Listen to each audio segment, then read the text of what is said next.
So, I thought it would be important to make a video about the history of the Rosacea Research and Development Institute. And that this would be important because it appears that a video history is more important than a written history, which I have a post about, but nobody really pays attention to it. So maybe with a video, with the advent of YouTube and social media, everybody wants videos. So here we go. I'd like to talk about the whole history and record it. So it was around 2000 that there were all the rosacea sufferers got together, mostly in Yahoo groups. Yahoo groups were very popular back then, and there were some prominent rosaceans back then in the rosacea community, including David Pascoe. He was really a big deal. Geoffrey Nays, he was a PhD, and Linda Sy, she was a medical doctor. She didn't have rosacea, but she would post in these Yahoo groups, particularly David's Yahoo group. Artist Cloutier, Chuck Young, who was a veterinarian but had rosacea, and these are just a few names that are worth mentioning. Now, back then, I was posting, and what I'd done is I'd published two print-on-demand books about rosacea, and so I was in the group that was back then.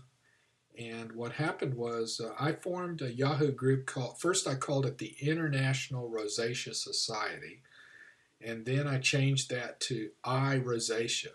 And after a while, I changed that Yahoo group to Rosacea Research. So I kept thinking in those terms, and that's how I came up with the idea of Rosacea Research and Development Institute. And I purchased the domain for that. And so, why did I decide to do that? Well, the history goes like this. I discovered what the National Rosacea Society was doing by reading my first Form 990, which is the form that's required by nonprofits to file publicly so that anyone can read them. And so I read my first one, which was a 1998 Form 990 from the National Rosacea Society. In that year, that was their banner year. They received over $1 million that year, right? And I looked at, okay, what does this form tell you? So I looked at it and I discovered that only $16,000 was spent on rosacea research. That was it. So to put this into perspective, for every dollar that was given to the National Rosacea Society, less than a penny was spent on rosacea research. And then I go, okay, well, where did all the money go? And if you read this form, it tells you where the money went. About $600,000, more than the majority of the money, went to one private contractor, Sam Huff and Associates. Who's Sam Huff? Turns out he's the president and director of the National Rosacea Society. And so I posted this, and it went viral all over the Yahoo groups that the rosaceans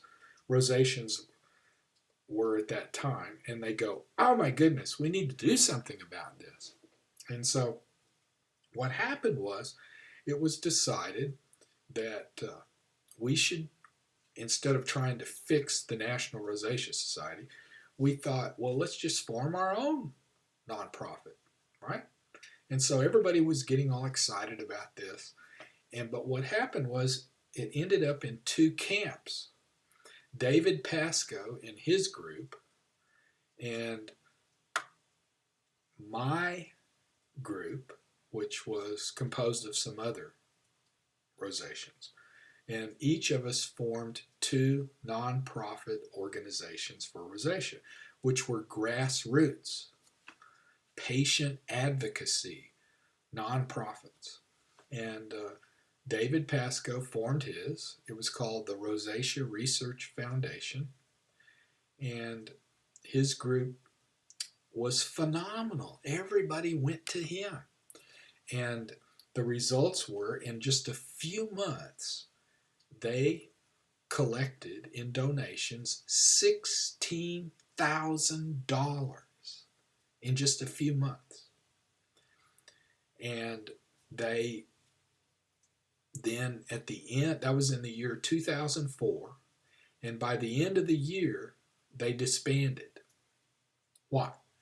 Well, they had some in-house problems, and as the result, they just disbanded. And what was ironic is it was in the state of Alabama where they formed their nonprofit. Okay, so in the meantime, I was in Massachusetts, and I tried to form a nonprofit organization. It's very difficult to form a nonprofit. I've heard comments from people, oh, it's so easy to form a nonprofit. Well, why don't you try it? Just try it. It's not easy. It wasn't easy in Massachusetts. But when I moved to Hawaii in 2004, I discovered it was real easy in Hawaii.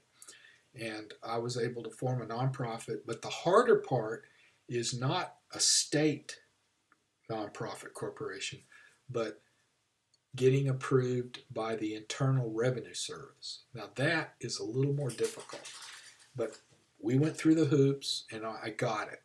We got the nonprofit recognition for the Rosacea Research and Development Institute in 2004. So what happened?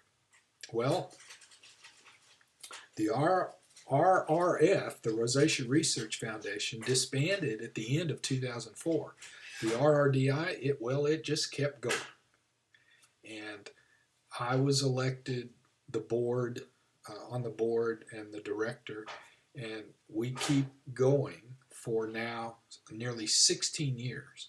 Okay, how much money have we collected in 16 years? About $16,000. That's all we've collected. And what have we done in 16 years? Well, we sponsored 3 education grants that Galderma supported, and we kept our website going. We did publish 1 journal, and that's about all we've done because we've only collected about 13,000 members. 1,300 members, excuse me. And as a result, right, what have we done? Well, that's it. Where have all the rosaceans gone? Well, I've got another video on that. They went to social media, so I'm going to have another whole video on that, and you'll get to watch that.